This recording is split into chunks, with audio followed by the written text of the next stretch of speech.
and salutations. I would like to welcome everybody back and some of you for the first time to the Full Sport Press Podcast, the premier sports podcast for the consummate sports fan. And this is your one-stop shop for all sports-related news and topics. I am J.O. It's your boy Big Jeff. Weezy in the building. Say what's up, Weezy. What it do? AKA Slim Weezy, AKA Veggie Weezy. I'm back. Coach Lock back in the building. Say what's up.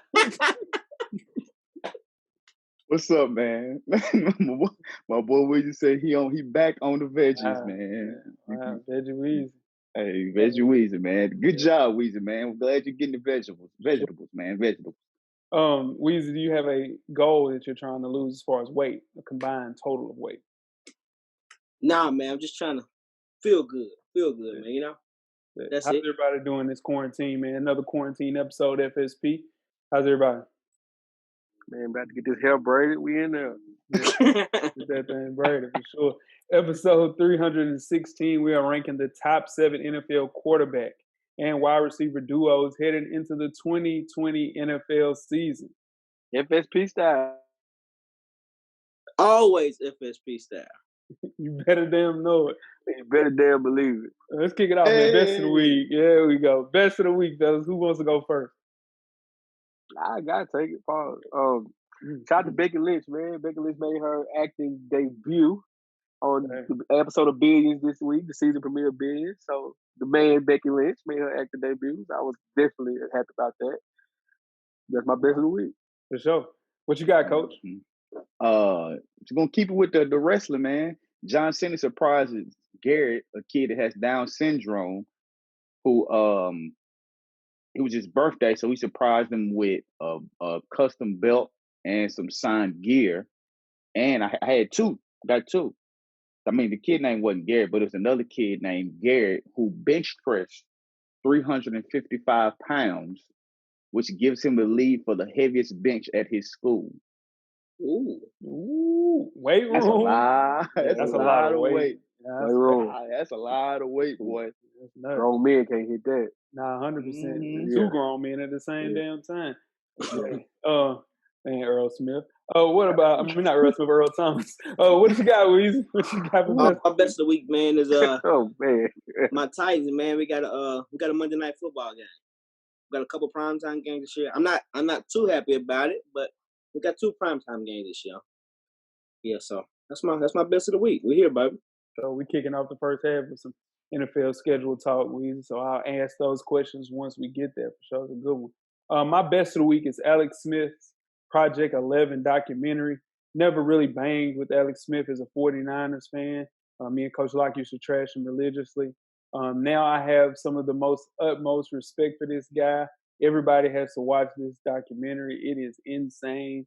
If you've ever had a surgery, it's something that really resonates with you. And it's rough, man. But everybody definitely needs to watch. It's a really good documentary on ESPN for sure. Great documentary, man. I feel the same way, man. I hate that I didn't root for him now when he was a 49er after watch this documentary, man. That is a fact for sure. Worst of the week, Jeff. Right back to you. What you got? Worst of the week, kind of piggybacking off what you said. Your best of the week was Jay. So in the Real group chat, everybody knows it's a dark place. Out of nowhere, somebody just posts the picture of Alex Smith's leg.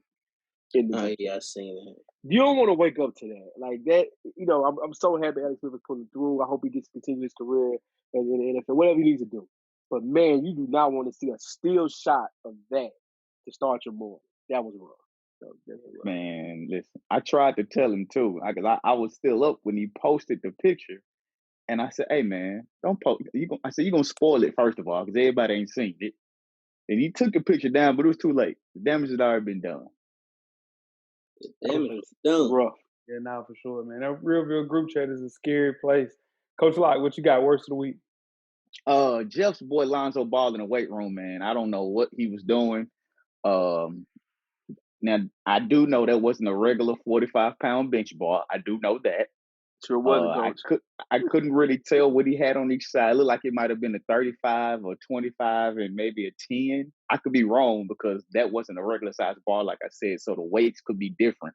But it didn't look good. He should have kept that for himself in the tuck in his own videos because that didn't do him no justice. Now, like I said, I don't know how much it was. I don't know how much it weighed, but it didn't look good. I know that.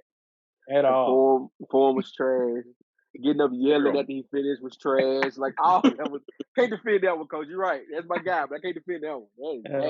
That was rough, man. He letting the light skins down right there, Coach. He did. Yeah, Never mind. For sure. Worst of the week, Weezy, what you got? Worst of the week, man, I'm right back to NFL, man. They're dropping the pass interference where you can challenge it, man, after 1 year.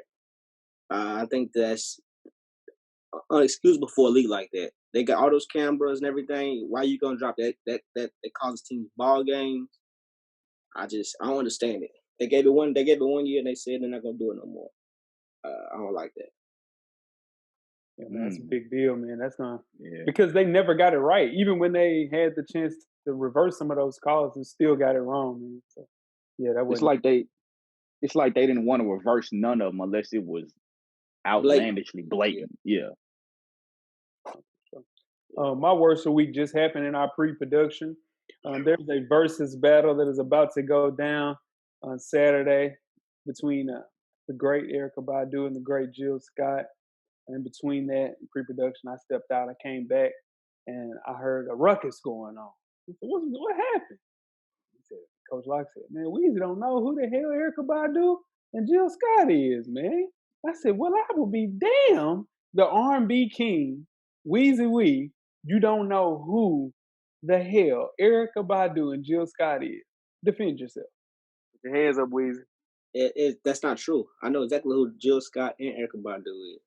Exactly. Give me one Jill Scott song right now. Give me 3 Jill Scott songs right now. Right now. I can't. Give me 3 off the top of your head. I don't know the names of Jill Scott songs. I can sing them. Give me 1. Give me 2. Sing 2. What Jill Scott? She got the "Let's Take a Long Walk Across." That's one. That's okay. That's one. Okay. I'm in trouble. Yeah, that's it. That's all right. Yeah, it's done. It's over. We appreciate you.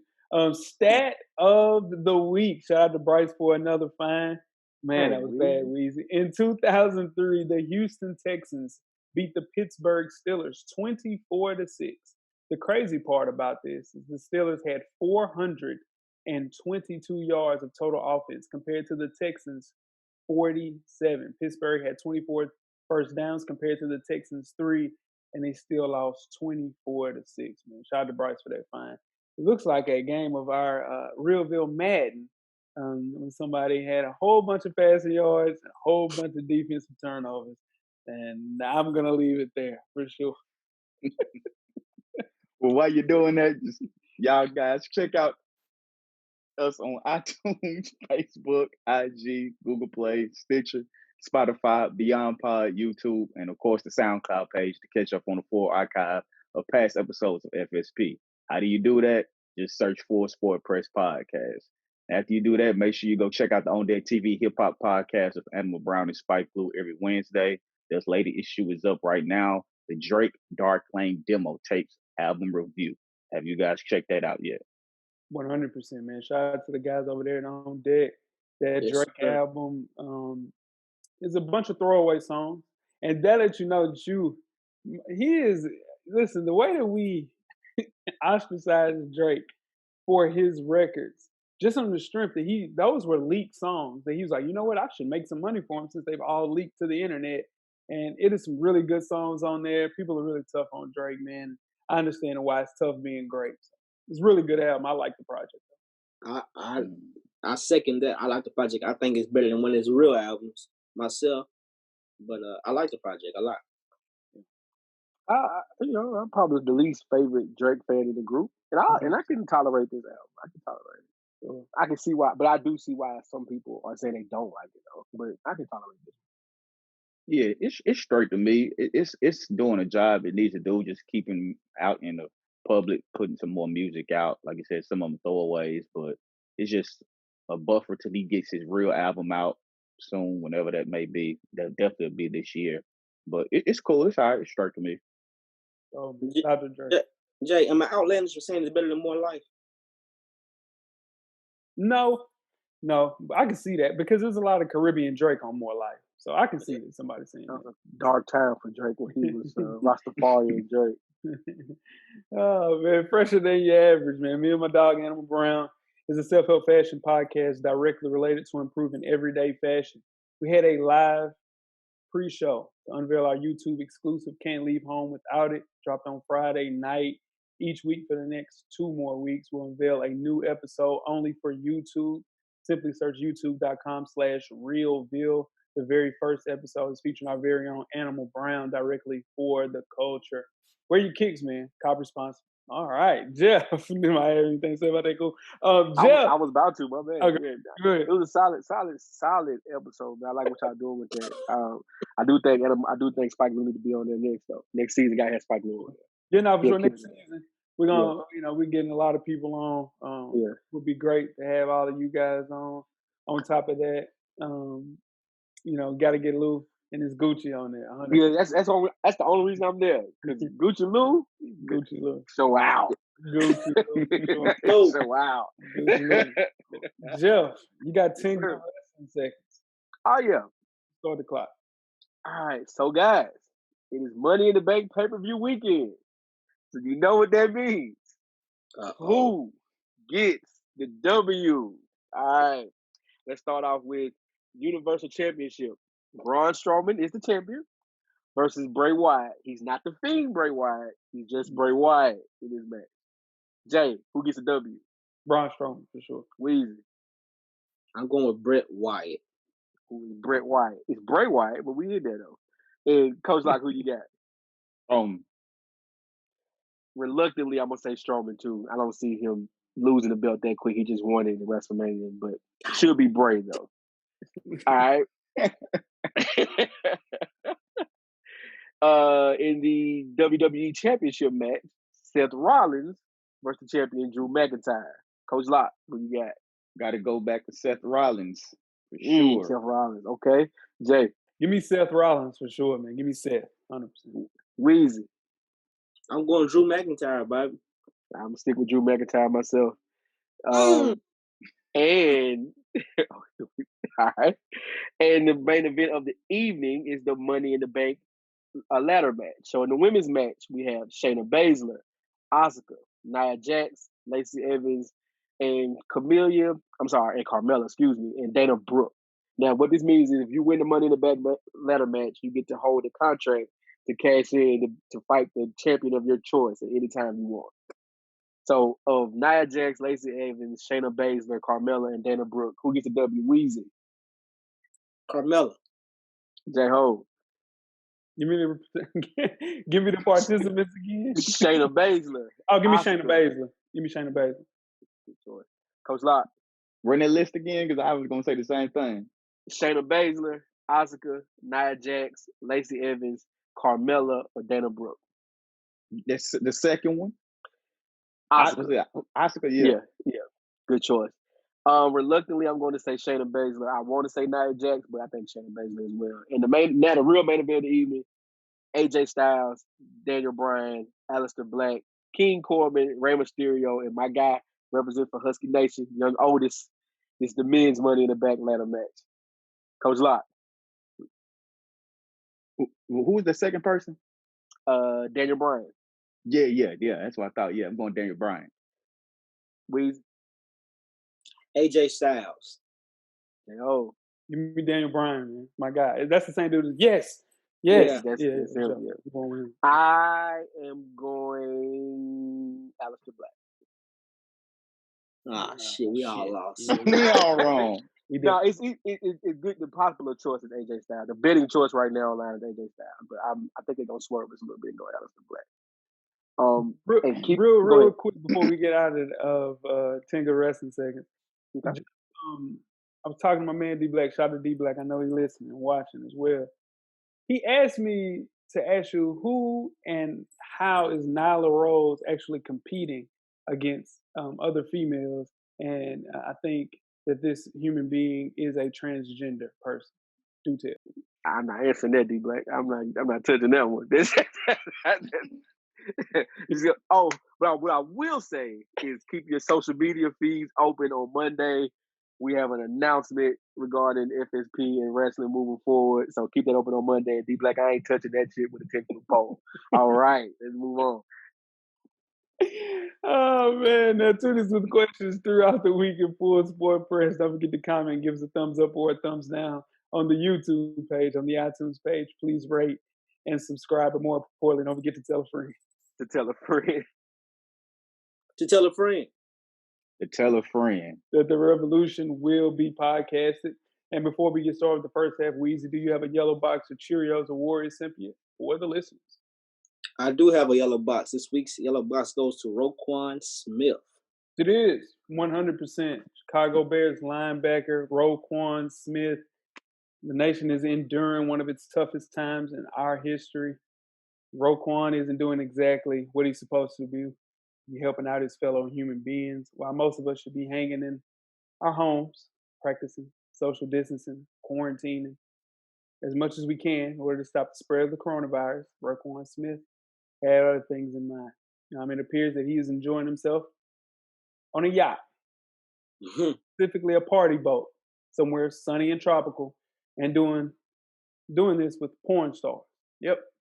RoQuan Smith posted a photo of himself, porn star Abella Danger, and later deleted it.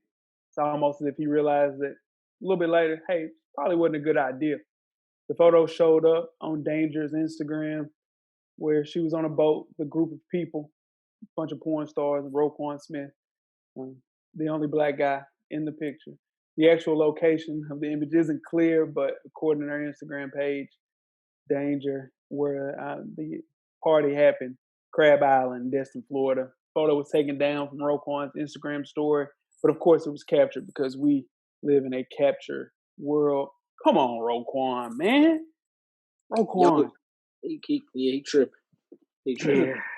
And RoQuan is one of the best linebackers I've seen in recent memory, coming from the University of Georgia.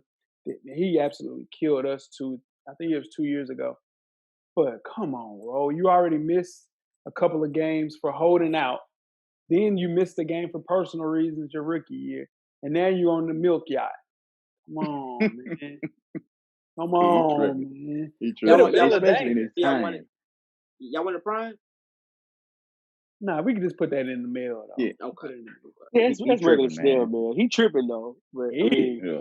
And it's the times that we in, too. That's it. It wasn't the times when everybody be like, man, what up? He can do what he want to do. He grown. But come on, man. Bad time. Supposed to be social distancing, man. What are you doing? He on there with porn stars.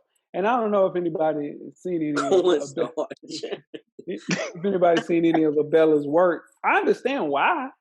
I mean, if you've seen her work, am I going to be the only person to say they've seen Abella Danger? No, we just said only reason it's bad is because of the times. We just said that. No, I haven't seen it. I ain't seen I would like to see it. I would like to see it, but I haven't seen it. Best believe in this intermission, I'm gonna Google what you talking about. You know what I'm saying? Damn, I'm not opposed to seeing it at all. Okay, here we go. All right, you guys ready to get started? The first half of the family. Let's do it. Damn right. Let's get it going now. The first half is underway. First half, man. The hottest sports news of the past week, like we do each and every week here at the Full Sport Press podcast. Before we get started, I am Jay Hope. It's your boy Big Jeff. It's your boy Weezy. What it do? It's your man, Coach Lock. Yeah, Lock. Where can they find you on social media, my brother? Man, everything's the same. Social media, Twitter or IG, it's Lock_the_great. That's THA. You got Weezy? I'm FSP_Weezy on IG, and I'm at How Weezy on Twitter. Holla at me. Quarantine. Yeah, Jeff. Quarantine. My bad. Veggie Weezy. Where you at, Jeff? Jay Easley 84 across all social media platforms. Damn right. And it's youtube.com/J. No, I'm just joking. It's your boy J Hove on Instagram and Twitter. Have a conversation with me on Twitter, man. How the kingdom looking, Jay? I ain't asked you in a long time. Listen. How the kingdom looking? Quarantine got the kingdom going crazy, man. We're gonna let some people in, man. As soon as this quarantine over with, trust and believe. No, he lying.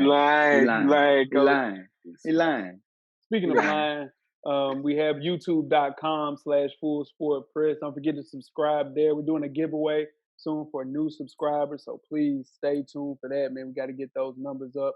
We can continue to get the people what they want with this Full Sport Press podcast. Guys, let's kick the first half off, man, with some NFL schedule talk. The 2020 NFL schedule has been released. The regular season kicks off with the Houston Texans visiting the Kansas City Chiefs on Thursday, September the 10th, tentatively for sure. The opening doubleheader for Monday Night Football will feature the Pittsburgh Steelers and the New York Giants, as well as Weezy's Tennessee Titans against the Denver Broncos on Monday, September the 14th. Let's break down our team's schedule. Let's kick things off with the hometown Tennessee Titans. Weezy, how do you feel about the schedule? I feel our schedule is people look at it and say our schedule is not tough, but our schedule is defensively tough. We got Pittsburgh, which always has a great defense. We have Minnesota on the road, has a great defense. We got to go to Jacksonville. Our division games are always good. We got to go to Texas at the last game of the year.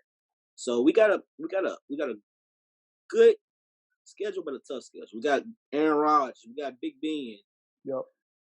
We got to play, just teams on the road, but I think we'll be okay. You guys are featured on the big stage 3 times this year. How you feel about that? I know that was your best of the week. I'm excited. I feel like it's still a little bit disrespectful that we went to the AFC Championship game and we got a Monday night game, but I don't think we would have had it if it wouldn't have been the doubleheader on a Monday night. If it wasn't a doubleheader on Monday on the first week of week 1, we would have had a Monday night game. Here's the thing about that, though, Weezy. You guys only had 1 last year. Now you're going from 1 to 3. So that's a lot, man. That's a big step up. Yeah, I know, but have you ever watched that second game of Monday Night Football in week 1? I have. The Raiders usually always play in that second game. I always fall asleep on it, though. Sure. Exactly. Yeah, sure. Give me your predicted record, and we'll move on to the Bills. We're going to be 11-5 this year. Wow. Okay. 11-5. Let's move on to the Bills, Jeff. How you feel about your schedule? We got a rough schedule, baby. We got to play every week on paper. We got to play every week. We got to line up. You guys have 4 primetime games this season. Deserve all of it. Deserve it. Great year last year. Our fans travel well. They know we're going to be in the building. They know we're going to watch. Yeah, well, we came in second. Pardon me. We came in second for the best fans in the league this year when they did the poll. So they got to put us on TV. Mafia travels, baby. 100%. Yeah. Give me your predicted record. Man, we got to go to Tennessee again. Got Kansas City. My goodness. Got y'all. Got San Francisco. Got Pittsburgh in prime time. Kyler Murray. I'm scared of Kyler Murray. I know you is. Tennessee. I got y'all going 11-5, man. 100%. Had y'all at Tennessee too, Jeff. I ain't gonna lie, man. 11-5 gonna be a stretch, Jay. Something gotta fall our way. I seen somebody said 12-4 for y'all, so they need to stop. They need to stop. Whatever. They need to come off the hype train. Nah, man. I'm telling you, Buffalo, man. That defense is loaded. Spike Lou knows about that, man. Listen, bro. That's low. I know. Coach, how you feel about our 49ers, man? Man, I like our schedule. We got a tough stretch for about a month where we got to play the Rams, the Patriots, Seahawks, Packers, and the Saints all in a row, and 3 of those games on the road. So those are always going to be tough games, whether they're on the road or at home. But I think some moves we made off season and a little more experience, I think we'll be able to handle it. But I still got us going 13-3 with losses at Seattle, New Orleans, and Arizona. I think we have no shortage of entertaining matchups, man. But 13-3 is spicy to say the least. I think we'll be fine though. That stretch is treacherous. I have us going 11-5. Just considering the fact that division that we play in, the Rams, the up and coming Cardinals, it's gonna be tough beating all of them and the Seahawks 2 times. So I got us going 11-5, but we'll be in the thick of things 100%. Feel good about our season. And I'm very excited to see what Jimmy can do this year with the added talent around. So how many division games you got us losing? Because I got us losing 2. I got us losing 3. So you don't think we're going to win the division? I think we'll win the division.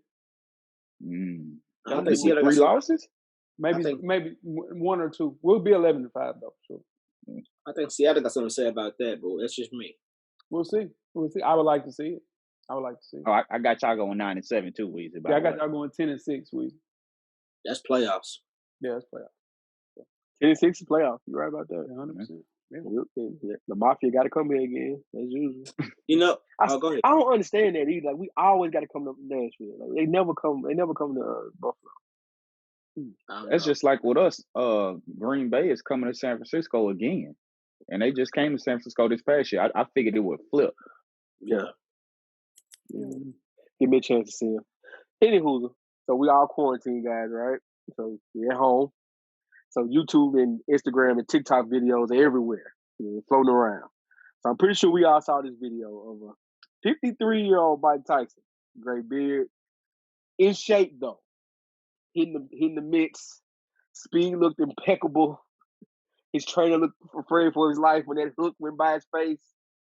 There's rumors that Mike is prepping for some 3-round exhibition type fights, kind of like Floyd Mayweather against Karate Kid a couple of years ago. Y'all remember that one? Yeah. That is cool, but there's also rumors that Mike is thinking about a slight return to the ring, full fight. Should Mike do this? Is he capable of doing this? Depends on who he's fighting. Butterbean, some of those older legacy. Lewis. Yeah, some legacy acts for sure. But getting into the ring with a young man, something like that, man, Mike better set his ass on that hot boxing podcast and feed them damn them pigeons, grow some weed, whatever the hell he got going on. Mike better stop playing. Him and Evander Holyfield are both talking about coming back. Evander said he's training right now. Listen, what I'm trying to tell you. Evander Holyfield is 2, maybe 3 real strong. I'm talking about if somebody headbutt Evander Holyfield, it might be over. Dog. Yeah. Dead ass, bro. I saw Evander Holyfield. He looked 65 years old, and he's not even close to 65. So I'm saying, man, everything going on. Evander Holyfield better keep his ass smooth away. Evander Holyfield, you know when little kids, you hold a little kid and they headbutt you like, you better not even let a little kid do that, dog. I'm telling you, he in trouble, man. Evander need that bag though. They saying it's a Australian promoter from Melbourne that's trying to get a $1 million fight. It's a charity bout. That's what they're saying. If he does that, he'll be fine because ain't nobody out there fighting charity gonna be able to get in the ring with Mike Tyson, especially after seeing the videos that he's released. Man, dude, those like he's lost no speed, no power, none of that. Now he's not gonna be able to go 12 rounds with nobody that's been doing this consistently and young. But the question I have, how much would it take for somebody to pay you to go 1 round with Mike? Just get in the ring 1 round right now. How much would it take somebody to pay you? 1 round? I got to last the whole round. Oh. No, you just got to go in the round. I mean, you couldn't knock your ass out. You couldn't knock your ass out in 2 seconds. What you mean you can last? If he hit knock you out, you can't last. I'll do it for about $2 million.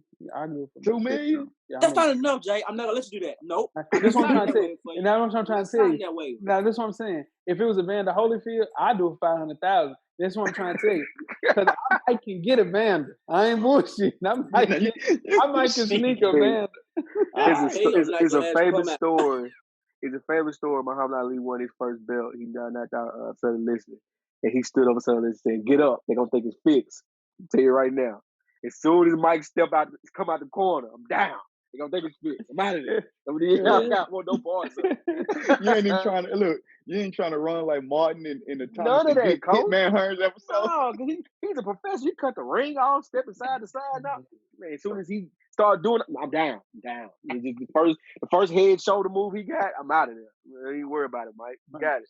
You better stay the hell out. Both of them better stay out of the ring because Mike good. Mike can take a knockout and he'll be good. Evander though, hey, all right, okay, it's gonna be over with. But Evander need that bag though, man.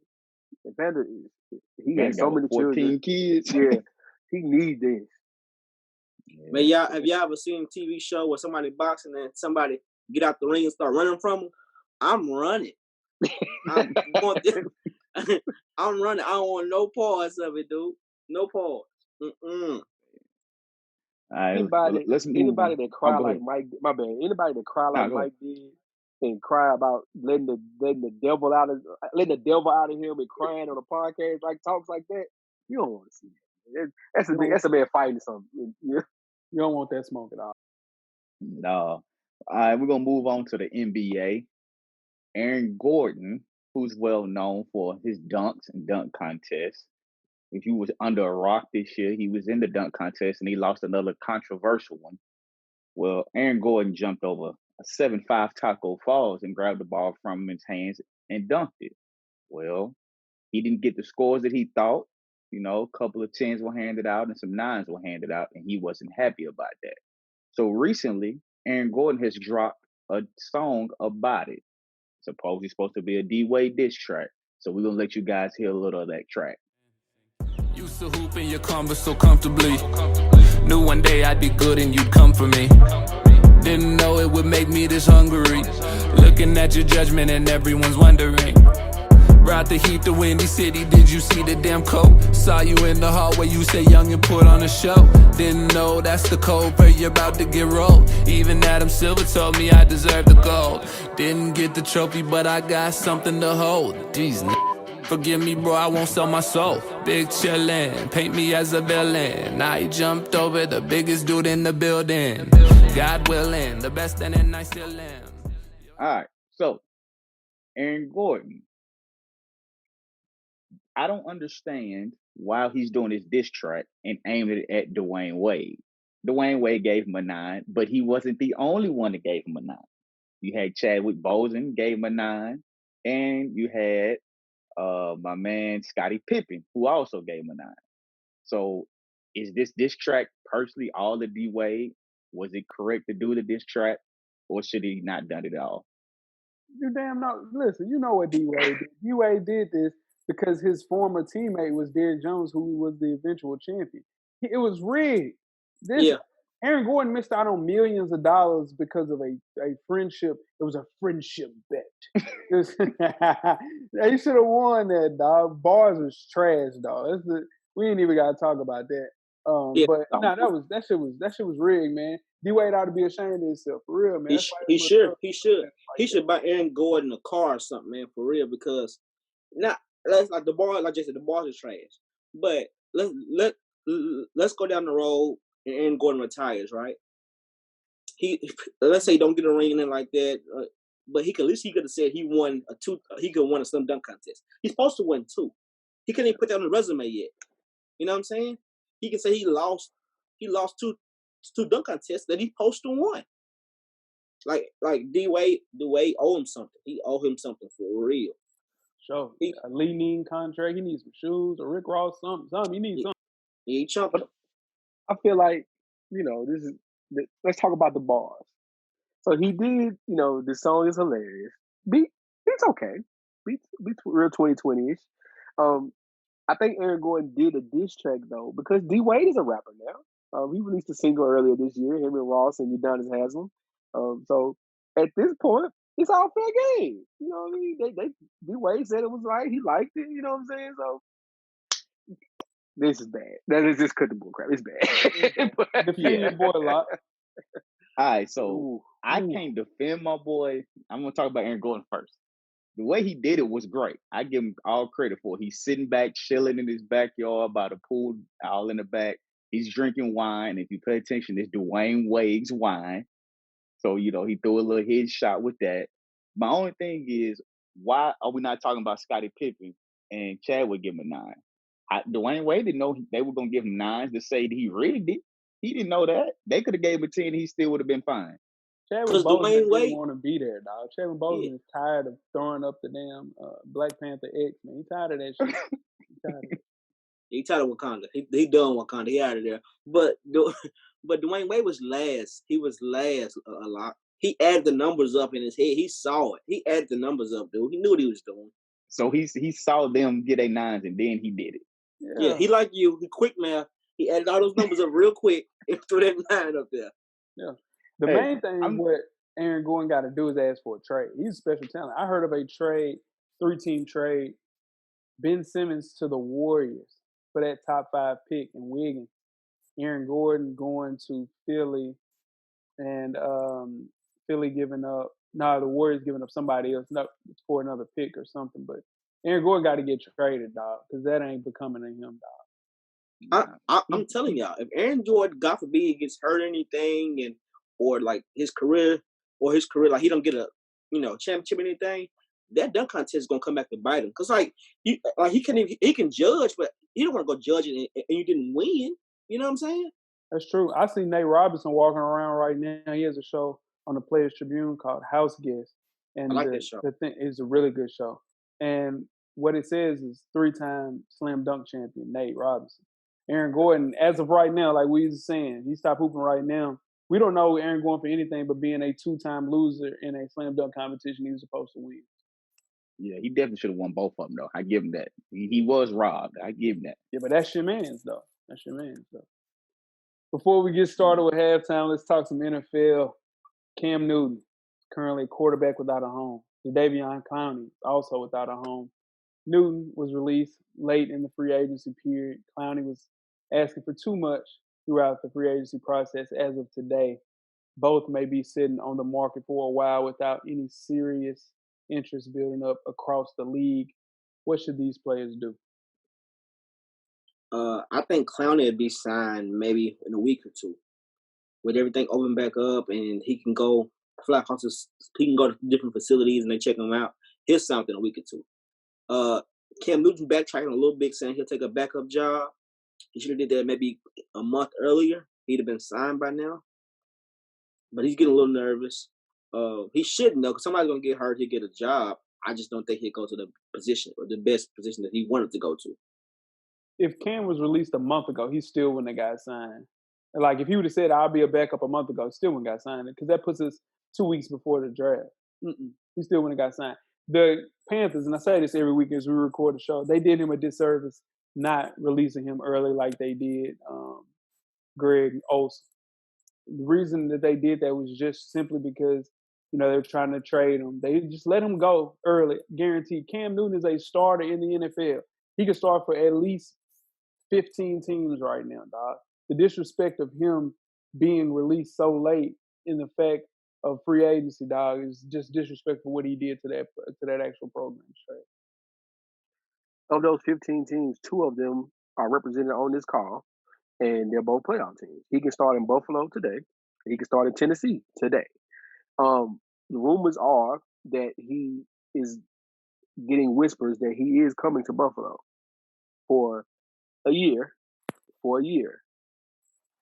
Now, I hope and pray that this is true, because Lord knows I want Josh Allen so far away from my team that it don't make no sense. But if this is true, I'm telling y'all, thought I was bad in the group chat last year.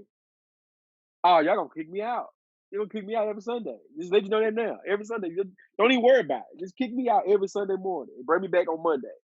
But that's the rumors I'm hearing, that Cam will probably end up in Buffalo for a 1-year deal, 1-year prove-it deal, and back up Josh. Because he fits the system. Same system, athletic, big quarterback with a big arm. Fits the system. Y'all tell me. Go ahead, Coach. Go ahead. I'm sorry. Go ahead. I think that'll be a good fit. That'll really take y'all over the top of Buffalo, because y'all already gonna be pretty good anyway. But I think he wouldn't mind going to Washington or the Bears for 2 reasons. If he go to Washington, they got Haskins. We know he's coming off his rookie year, so we don't know how that's going to show up. He mess around, it doesn't transfer. Cam can step right in, show what he can have from that 1 year. Boom, he'd be gone. Get another team after that 1 year. Or he can go to the Bears, where they have Trubisky, who they declined his 5th-year option. We know they got Foles, but Foles, we never know what he's going to do. He gets hurt a lot, so he can step in. And Coach Nagy said that the quarterback competition is open in Chicago right now anyway, with Trubisky and Foles. So if he goes there, he got a chance to start there. So I can see any of those spots being landing spots for Cam. Does anybody not believe if Cam Newton would have came out maybe a month ago, said, I'm willing to take a backup job, I work, whatever, say all the right things, y'all not telling me Dallas Cowboys wouldn't have signed him for that 1-year deal? No. I don't think so. No, not at all. Crazy. Absolutely. Jerry Jones would have signed him in a heartbeat.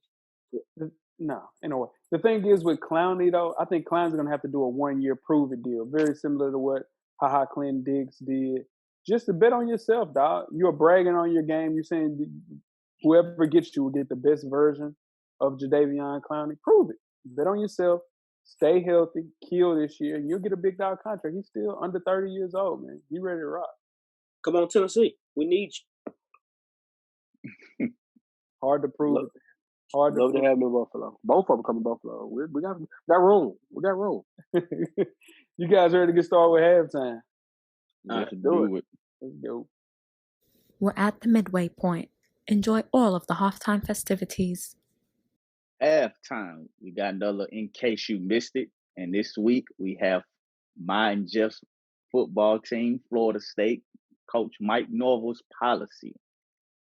If you didn't know, he was on Chalk Talk with Charlie Ward, and Coach Norvell, who was the first-year coach at Florida State, discussed one of the changes he's implemented for his team.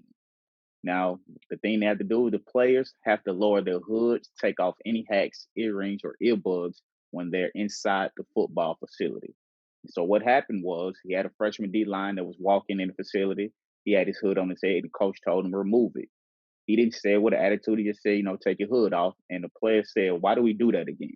Well, Florida State defensive tackle, who's a senior, Marvin Wilson, was walking behind the rookie. And he just said, because it gives you an opportunity to sacrifice for our team. So Norvell went on to explain the policy of the no hoods, hats, earrings, earbuds inside facilities, saying it's not a punishment. If they don't do it, they don't get punished. They just, tell them, ask them, take it off. If they walk in, they'll just kind of pull the hood off their head. But nobody really gets in trouble if they don't do it.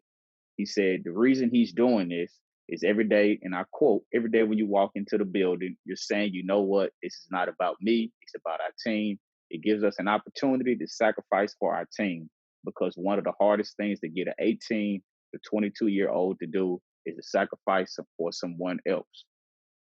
Now, with that being said, what are y'all's thoughts on this rule that he has implemented for walking in a football facility? Some of it makes sense. I've heard, what Mike Norvell does, he does this at every step of his coaching tenure. Did it at Memphis. He's carrying it on to Florida State. Earbuds is a little too much. It's a little tone deaf. Got to realize that, that's the way of the world. You walk around like that. But it just, it's just going to make it tough for you guys. You guys always play a really, really crazy schedule year to year. So it's going to take 2 years for him to implement his style of football to get competitive on a national level again. So that leaves another 8 years to get into championship mode. We saw Jimbo come in and turn around fairly quickly, but he was already on staff. So, but he got to deal with Clemson, Miami, Florida. Man, it's gonna be tough for him. This screams a coach that coaches smaller schools. These are the type of things you ask your players to buy into when they aren't as talented, and you ask them to build that foundation and that camaraderie and that type of unity, because you fight better together because you aren't as talented as the teams you play. So that's what it's telling me, is that he doesn't feel like this team is going to be talented enough. Because if you line up and the people you got on your team are better than who you're playing against, or can compete with who you're playing against, you don't have to play games like mind games like this with players. They're going to buy in regardless. They know what they're doing. If you coach them well enough, they know what they're doing.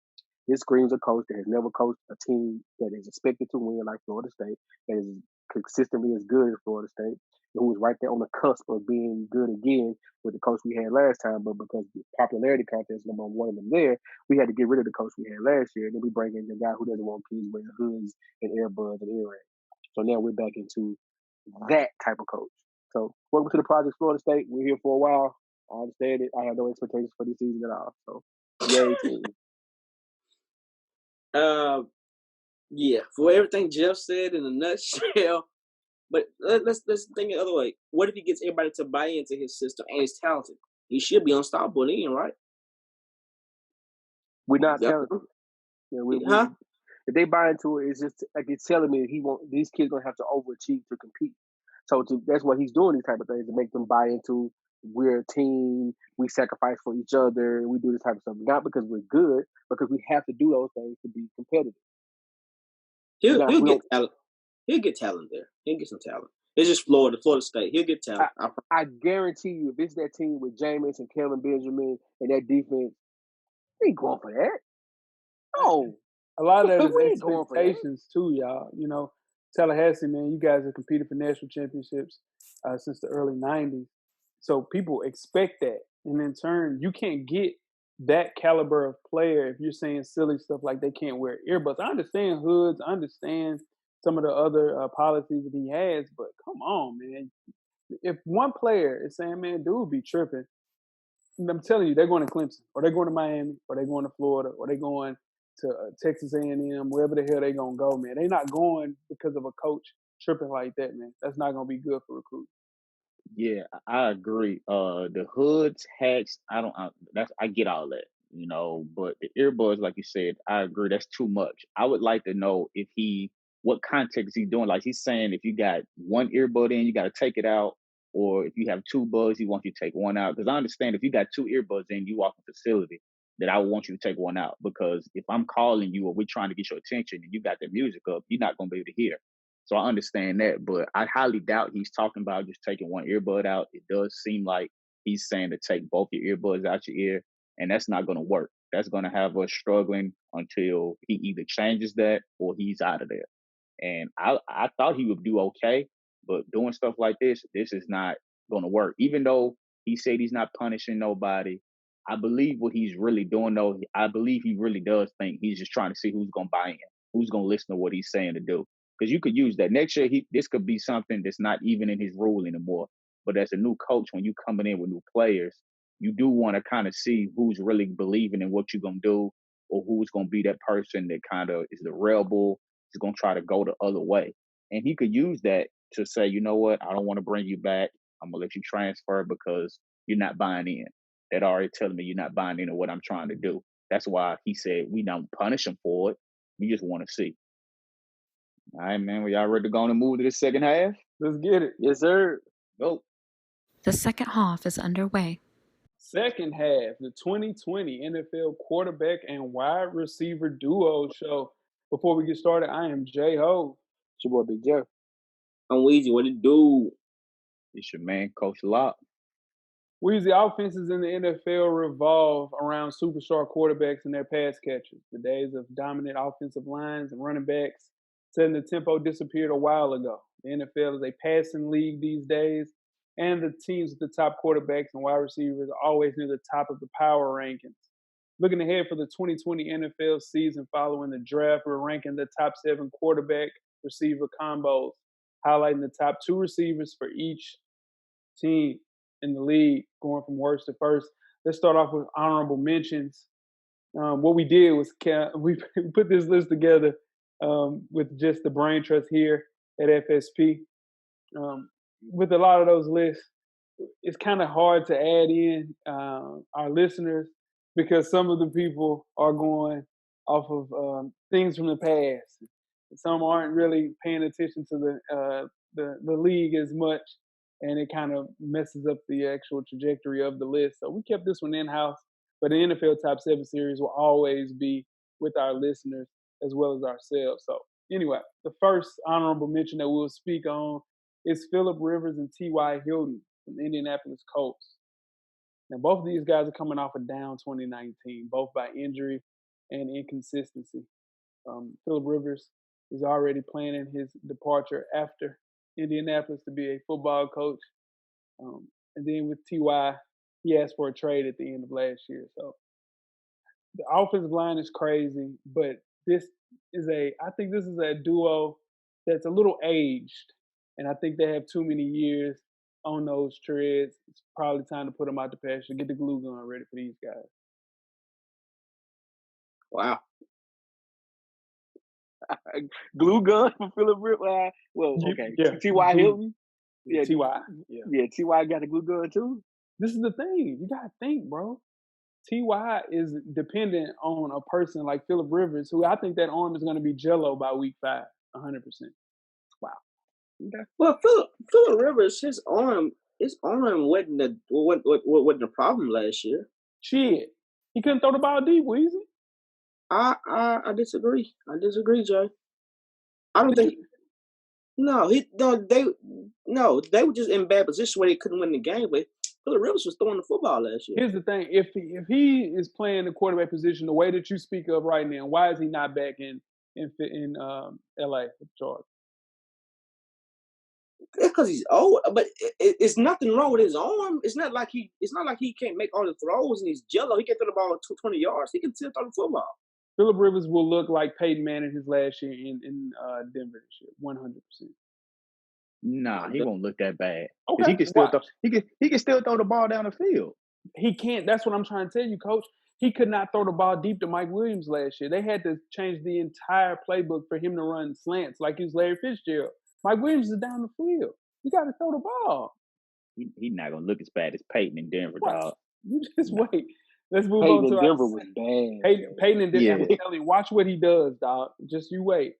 Let's move on to our second honorable mention: Kirk Cousins, Adam Thielen, the Minnesota Vikings. After back-to-back seasons with at least 90 receptions and 1,200 receiving yards, Thielen battled injuries throughout 2019. He only appeared in 10 games. As far as Cousins, last season, it was up and down. They depended a lot on Stephon Diggs, and he still found a way to leave and come to Buffalo because of the discrepancy between him and Kirk Cousins. How you guys feel about Cousins and Thielen? I think go ahead. I think Cousins through the league. People, I think they're underrated in the NFL. I do. They play really, really good at home. Stephon Diggs gets a lot. He gets a lot of that credit, but Adam Thielen is a very, very more than serviceable wide receiver in the NFL. More than serviceable. Great number 2. Great 2 wide receiver. I think they'll be okay. Go ahead, Coach. No, go ahead. I think they'll be okay, but I don't know how dominant they'll be this year because when you lose a player like Diggs, it allows you to put more attention on Thielen. Like you said, he was a number 2. Now he's going to be a number 1. That light is different when you're a number 1 wide receiver and they double team it over the top of you all the time. It's a little different. Not saying he can't still break out, but I would like to see how he's going to play being that number 1 when all the coverage over top is going to be on you and all the lights are going to be on you, all the defensive planning is going to be to you. Totally different world. Yeah, you know that, Weezy. You know it's different when you're a number 2 for your entire career. Now you step in to be a number 1. We saw that with Juju last year. It's a totally different world. We can't blame Juju last year because Big Ben got hurt. They got to give him a year. Give Juju 1 year. It's mid. All right, so we don't have any more honorable mentions. So let's get started with the list. Weezy, kick us off with number 7. All right, number 7, I got the Dallas Cowboys quarterback Dak Prescott and the wide receiver Amari Cooper. Dak Prescott with 4,900 yards, 30 touchdowns, 11 picks, and the quarterback rating of 997. If I told y'all, if I didn't say his name, y'all would think that was Dak Prescott. Y'all would think there's somebody like I wouldn't say it wouldn't be Dak Prescott. Y'all would think of. I know that, but with Amari Cooper, 79 catches, 1,100 yards and 8 touchdowns. And they made a number 7 on our list, which I think is serviceable for them on that list to be number 7 going into this year. People don't think they can do the same thing they did last year, but you got to realize that Dak and Cooper, they also had a 1,000-yard running back too. So that speaks for itself. I had a Cowboy fan tell me that Andy Dalton is probably going to end up starting for this team. So I don't know what the hell they're doing in Dallas. But I think this tandem is going to do great with the addition of CeeDee Lamb on the other side. It's going to help Amari on the long run, taking some of that pressure off of him and then having Gallup as well. So I think this is a great tandem. Something always been fun to watch. And that touchdown interception ratio, I think, is going to go up for Dak, maybe 32, 33 touchdowns this year, maybe 11 to 12 interceptions, maybe less. But Dak's going to have a really, really good year. He got weapons everywhere on the field right now. Yeah, I agree, man. They paid Cooper already. We don't know what's going on with this Dak Prescott situation. I don't know why they want to go ahead and pay him. They paid everybody else. I think they'll be fine, like you said, with the more weapons they've added. But the thing I've had them so low on my list was because they disappeared when it was crunch time. In week 16 against the Eagles when they could have made a difference in how the season went, they didn't play well. They didn't do what they had been doing the whole season. And with a person like Amari Cooper, this was the best year of his entire career. And it had so happened to do that he was playing with Dak Prescott. Now, with that injury, with the Week 16 disappearance, Cooper was injured. So, in turn, he gets a bad rap for that. But you add in CD Lamb, just like Jeff mentioned, this is going to be a crazy, crazy tandem. You add on Ezekiel Elliott and that great offensive line, man. I had this tandem higher on my original list as well. So it's a good duo right here, man. Let me say this real quick. Well, 4,900 yards, 30 touchdowns, 11 interceptions, 99 QB rating. Any other team, Dak would have been signed by now. He'd have been signed. Any other team in Dallas, he'd have been signed. He wants more money than Russell Wilson, guaranteed, dog. He's not Russell Wilson. That's the reason why he ain't signed yet. I agree with that, but the numbers don't lie. The numbers, he playing football. All right, so moving on to number 6 on our list, we have Matt Ryan and Julio Jones with the Falcons. Now, last year, Ryan struggled. He didn't have a good year like he did the year before, but Julio Jones was always Julio Jones. Matt Ryan threw for 44 and 26 touchdowns, but had 14 interceptions. Julio went down naturally because Matt Ryan went down. He had 99 receptions for 1,300 and 6 touchdowns, which I still never understand why Julio can only get single-digit touchdowns. As good as he is, he should always have double-digit touchdowns every year. But like I've said on this show, Matt Ryan does the same thing every year. He has a bad year. The next year, he has a good year. So I'm looking for them to bounce back and Matt Ryan having a good year. I agree 100%, Coach. I think this is the year Matt Ryan turns. He has his bounce back year. You already have those weapons at receiver. Then you have a solid run game. Todd Gurley. I know people think Todd Gurley's hurt, but I'm one of the ones that's buying Todd Gurley stock for this year. How Atlanta's going to be able to use him. And Julio Jones is Julio Jones every year. Like, you have to game plan for him. You have to respect him. You have to know what's coming. So he's going to get his, and Matt Ryan is going to bounce back, and they're going to be hard to deal with in the NFC South. I totally agree. Julio Jones is one of the receivers like Moss. What's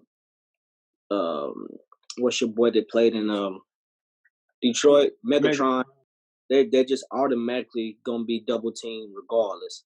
And sometimes Matt Ryan knows he's double team and still throws the ball out there to him and think he's gonna catch the ball. So you gotta have respect. You gotta have respect for Julio Jones.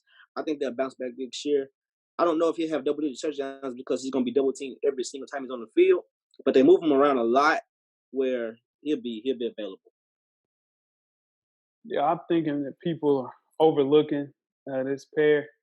You can't look to the fact that you have 10 players that were drafted in the first round on this team, man. With Todd Gurley, with Hayden Hurst coming over there, you still have Calvin Ridley helping out.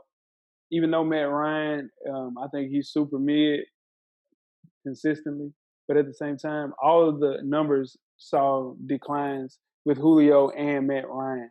So it has something to do with the running back. And if they don't have a good running back, Devontae Freeman let them down last year. Todd Gurley doesn't step up. This team will be, and I think they'll blow this whole thing up. They were thinking about trading Julio at the end of this year. So you got to go a year early, and I think this is the year that this whole thing dismantles. If it really is dependent on how good Todd Gurley looks as their running back number 1, because Matt Ryan's super mid.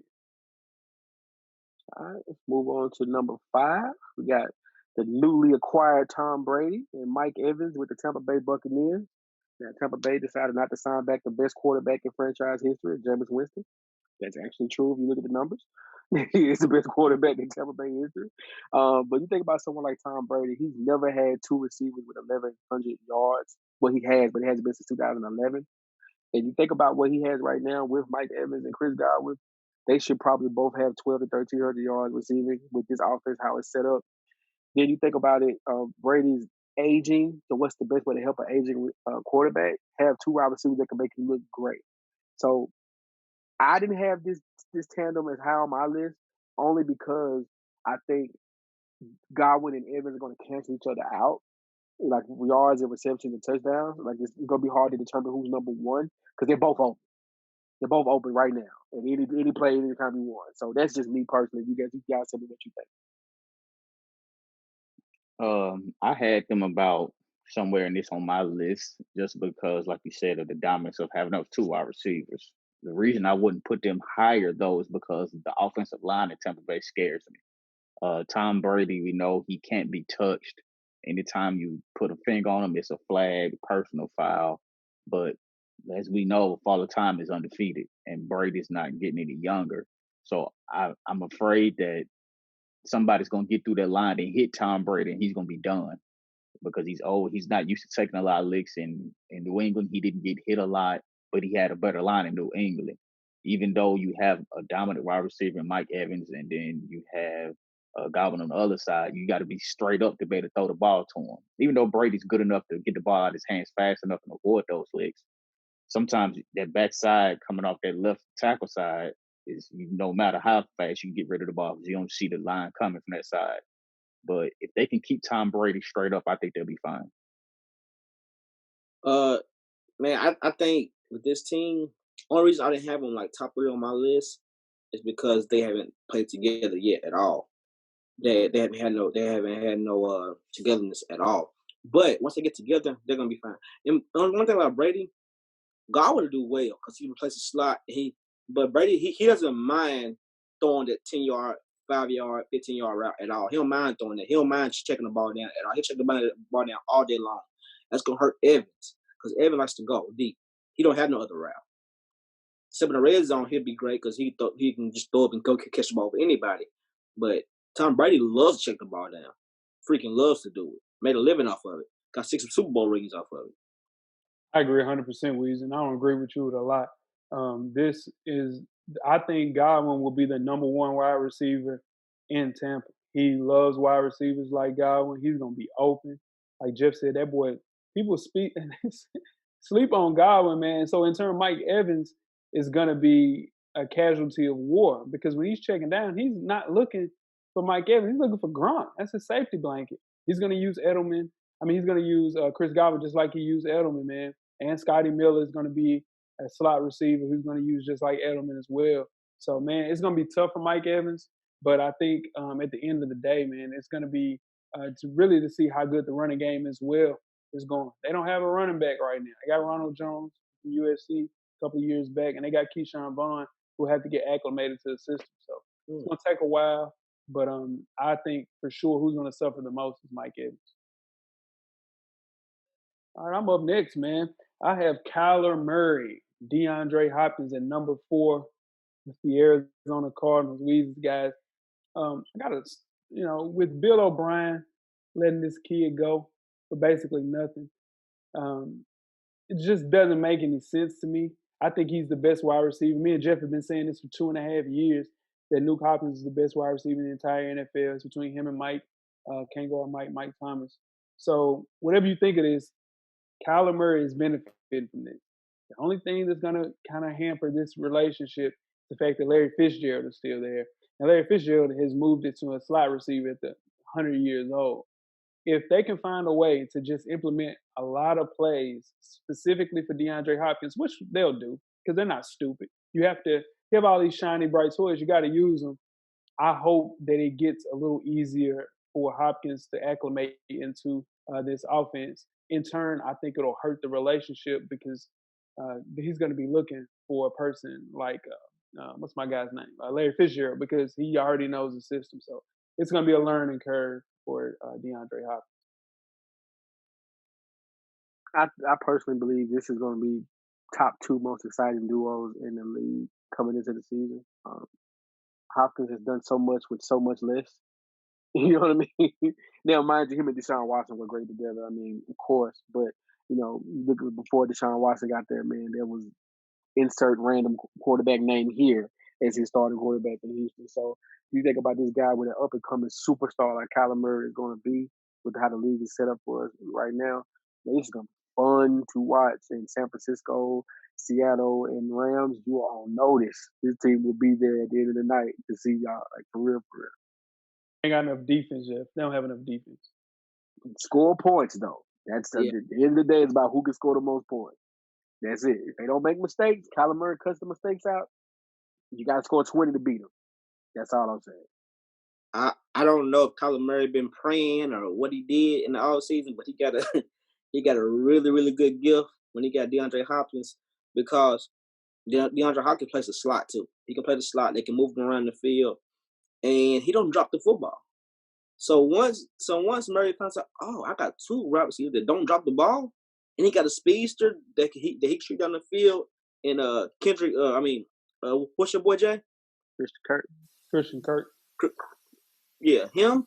It's gonna be crazy. It's gonna be crazy. And that coach is an offensive mind. He's gonna find a way to give DeAndre Hopkins that ball in 5-10-yard routes and let him run after the catch. I think they can easily put up 20, 24 points a game just off offense. I agree, man. Adding DeAndre Hopkins to that offense is going to make it extraordinary. Like we just said, the coach is going to have so many ways to get him the ball. And like you mentioned, DeAndre Hopkins doesn't drop passes. In like 2 years, I think he's had 8 drops in 2 years. And that was all in this past year, because the year before he didn't drop a ball, which is crazy when you think about wide receiver in the NFL. The only thing that scares me, though, is the sophomore slump. With film being out on Kyler Murray, they're going to know a little more his tendencies. They're going to be able to scheme for him a little more. Not saying he won't bounce back, but we've seen what that sophomore slump has done to quarterbacks. But with DeAndre Hopkins on one and Fitzgerald on the other side, they can be a very deadly combo. That's it. All right, moving on to number 3. AB's boys, man. Aaron Rodgers and Davante Adams. Aaron Rodgers with 4,000 yards this year, 26 touchdowns, and 4 interceptions. And then Davante Adams had 83 catches, 977 yards, and 5 touchdowns. And he played in an injury plagued year. If Aaron Rodgers can get out of his mind about the Jordan Love thing, he'll be fine. He'll be fine. Davante Adams will be fine because Aaron Rodgers knows that's his guy. That's his best wide receiver. They'll be fine. Only thing I worry about this team is he just don't worry about Jordan Love because he's on the bench.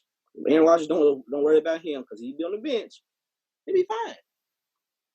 He'll be fine. I can respect. I can respect that. You know, in all honesty, this team was one game away from the Super Bowl last year. Fell victim to the 49ers in that run game and that defense. Totally understand how most teams did.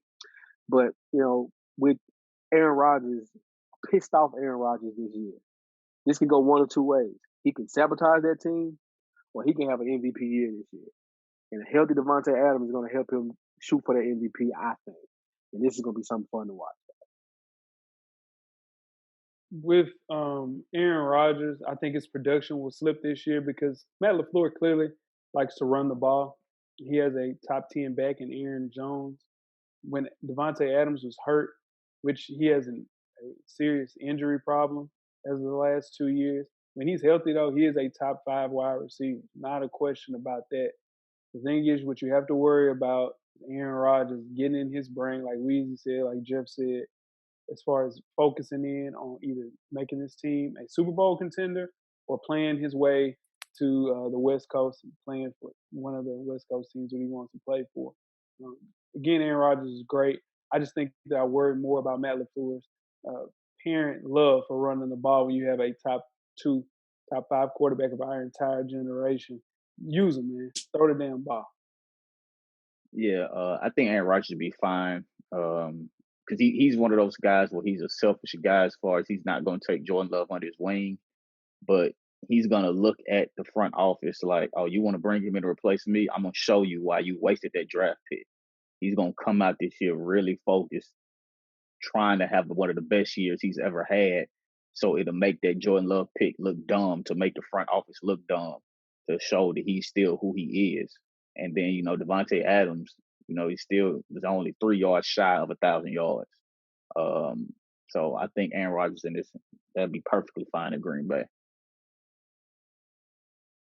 So next, moving on with our number 2, we have Patrick Mahomes and Tyreek Hill of the Kansas City Chiefs. Now, in the first 2 years as a starter, we know Patrick Mahomes has done everything you could want to do as a quarterback. Won MVP, won Super Bowl, and he's regarded as one of the best quarterbacks in the league right now at this point. He threw for about 4,000 yards, 26 touchdowns. And then when you have a player with the explosiveness of Tyreek Hill, who's one catch away from taking it to the house at any point in time, he can break the game open within between these two. And then when you add people to that, like Clyde Edwards and Hardeman as wide receiver, you just give Andy Reid more options for the Kansas City Chiefs to do what they do. Now, with that, I think that could take away from Tyreek Hill production because when you have more options, you're going to spread the ball around a little more. But these two are still a duo that scares anybody in the league. Must see TV, man. I said that Murray and Hopkins are going to be the top 2 duos going to the league. This is number 1. Like I'm a big basketball guy, but of course we all watch football. You stop what you're doing to watch Pat Mahomes and Tyreek Hill. You don't care who's on TV, what's going on. If they have the ball, something spectacular can happen on any play. And you stop it to watch do that. You got probably the best quarterback in the league right now in Pat Mahomes. And one of the fastest guys the league has ever seen in Tyreek Hill. He can catch the ball and make one move, and then you look at the back of his jersey. You gotta love these guys.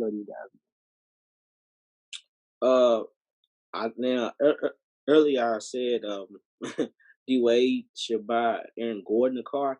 I think Tyreek Hill should buy Patrick Mahomes a car because he's making Tyreek Hill is a gimmick. He's a gimmick on anybody else's team. He's just like like a scad. He's a project. But with that speed he has with Aaron Rodgers, with Patrick Mahomes, he's never not open.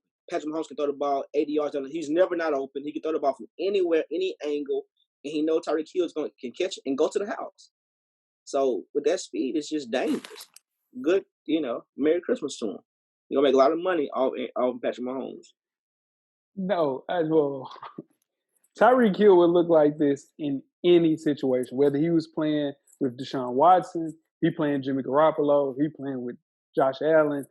Tyreek Hill is the treat here, dog. I'm telling you, that dude he's a special wide receiver. He's not even the best duo on his team, though. The best person on the team is Travis Kelce, but we're talking about wide receivers. Dude, there's no way that Patrick Mahomes should be thinking that he should be happy that he's playing for playing with a great wide receiver like Tyreek Hill. That's nuts to me. That's crazy. Tyreek Hill is a dog in any situation. You wouldn't take him to Tennessee right now? What? My God, would he? Me? Yeah, you. Yeah, but I think Patrick Mahomes and that coach makes him 10 times better. I do. I do believe that it's coaching that got those boys looking like that 100%. But what I'm saying is Tyreek Hill, bro, is a special wide receiver. And to say that he's only looking good because he's playing with Patrick Mahomes is a discredit to how good that kid is. Okay, well, let me be more specific to make my point valid. Okay, when the play breaks down and Patrick Mahomes running for his life and he's throwing off back foot, Tyreek Hill, he can get Patrick Mahomes can throw that ball from any angle. Tannehill can't do that. Garoppolo can't do that. Like they can't throw the ball on a rope with somebody on their leg like that. What I'm saying, he throws the ball to Tyreek Hill like that, going down, falling down. It could be a touchdown. It's very similar to how Chris Paul would talk about playing with DeAndre Jordan. He said, "You know what, man? Playing with a person like DeAndre Jordan, long as I kept it in the arena, I was good. So I just throw it up. You throw the ball up to Tyreek Hill, bro. That is a service, and that is a greatness to show how good Tyreek Hill is. It's not I wouldn't say that you shortchange him because of that. He's throwing it at crazy angles because he's open. Because can nobody stay in front of him? Dude is nuts. Man. Fastest person I've ever seen on the field. For sure. Okay. All right. Let's move on to number 1 on the list. we got future Hall of Famer Drew Brees and can't guard Mike Thomas for the New Orleans Saints. And can't guard Mike is coming off a historic season of 149 catches last year.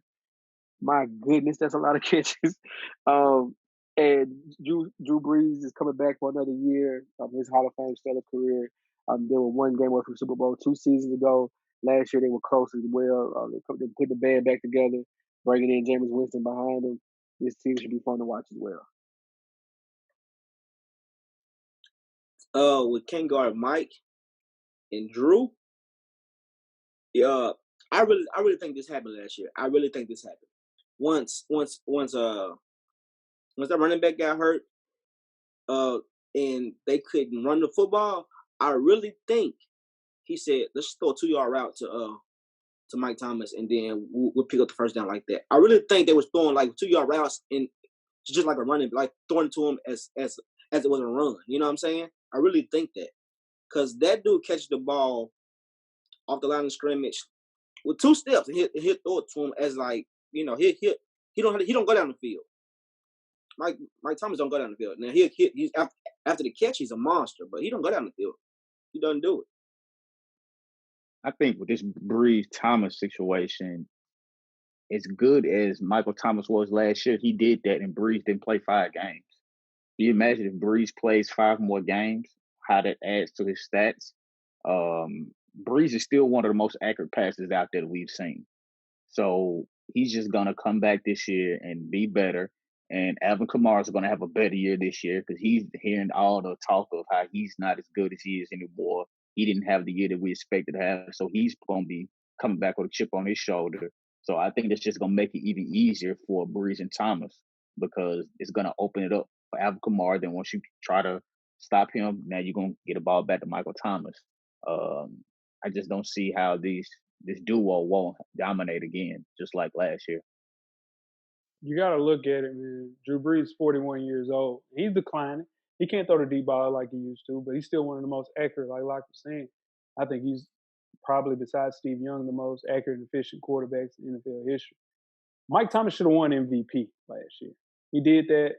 I said that when he did that, 100%. Mike Thomas had Teddy Bridgewater. We're going to see how good Teddy Bridgewater is next year, because he was throwing to Mike Thomas, and it was on every play. They knew exactly where he was going. It was between him and Jerry Cook, but they was throwing the ball to Alvin Kamara in the flat, and he was hurt the entire year.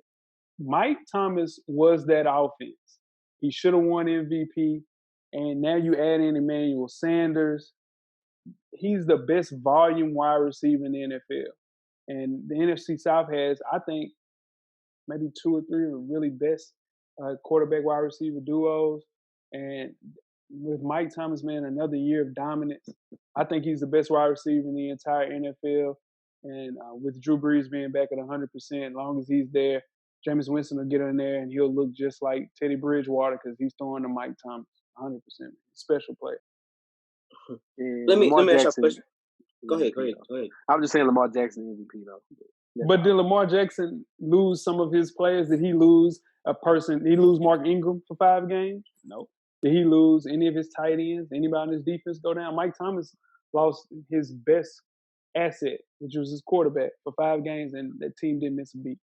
He also had 1,000 yards rushing as a quarterback. You just said this man had 150 150 receptions. That's something you've never seen before. That's true. I've never seen a quarterback rush for that many yards either. Yes, you have. It wasn't far-fetched. It wasn't far-fetched. Vic was very close to that. He was close, but he wasn't there. 150 receptions, dog? And Teddy Bridgewater's throwing them to you? Only 5 games. I don't know why we played Teddy Bridgewater like before he got hurt. Teddy Bridgewater was good before he got hurt. I get that. Watch what he does in Carolina and throwing to DJ Moore. Watch, you're gonna be like, shit, man. Teddy in above his head. Sure, that can't go on. Don't do Teddy any kind of way though. Hey, I don't understand Teddy slander. I don't. He's not better than Cam Newton. Now, well, let me ask you a question. Combined high score this year, will it be Brees and Brady, or Lamar Jackson and Patrick Mahomes when they play? Jackson and Mahomes. Who had a higher score combined? Jackson Mahomes. That's easy. I think it might be Brees and Brady. No. Defense is better. Tampa Bay got an actual good defense. And Baltimore has a good defense. Yeah, Baltimore defense is going to be locked down. Yeah, but not good enough to stop fucking Patrick Mahomes and Tyreek Hill. You're sleeping on Tyreek Hill. I don't think it's a defense in the league that can stop Kansas City. They can contain it for 3.5 quarters. You got to stay close, but stop it is possible. Y'all see what the NFL did? They had a game on Christmas Day. They flexed on the NBA. NBA better get right. Nah, NBA is just fine, man. NBA is just fine. Yeah, it's too many games on Christmas Day for NBA. That'd be okay. I'll be watching football. They'll put it in prime time. They'll put it in prime time against the West Coast NBA game. It'll be fine. There'll be 3 NBA games on before that. Don't worry. I'll be watching football. Cool. All right, and that is another episode. Episode 316 is in the can. Make sure you guys go to youtube.com/fullsportpress. Subscribe, man. Doing a giveaway soon. Get those subscribers up, so stay tuned for that. Fellas, another great time with you guys, man. Soon we'll be back in the studio, man. You know, again, fingers crossed. No, we're going to be back in the studio. More than anything, man. How you guys ready to get out of here? You guys looking anxious. Especially you, Weezy. You got a donut for us, big dog? No. No. They say they got lime donuts now. Key lime donuts. They're not gonna give me with that one. They're not gonna give me with that one. Key lime ain't nothing. I'll let y'all. I'm the only key lime fan in the room. Nah, key lime is trash. I haven't had a sweet in a week and a half, man. That's not true, Weezy. Come on, man. It was last Friday. Don't run off parade. A week and a half is just not true. It's cap. You said you had a donut last Friday. What's today? Today's Saturday. So what that mean? Let's get out of here, man. You ran on my parade every fucking time, man. Let's get out of here. Every fucking time you ran on my parade. He said it's a week and a half. It's a day. It's a week and a day. Tweet us with questions throughout the week at Full Sport Press. Don't forget to comment, man. Give us a thumbs up or a thumbs down on the YouTube page, on the iTunes page. Please rate and subscribe. And more importantly, don't forget to tell a friend. Tell a friend. Tell a friend, don't eat no donuts. Tell a friend and go get your YouTube subscription and subscribe. Back door. Weezy. Everything paid for, baby. Jeff. Camera's always on, brother. Coach Lott. Get a drummer song. The revolution will be podcasted. We are out. Life moves pretty fast. If you don't stop and look around once in a while, you could miss it. Thank you for listening to the Full Sport Press podcast. And don't forget to tell a friend to tell a friend.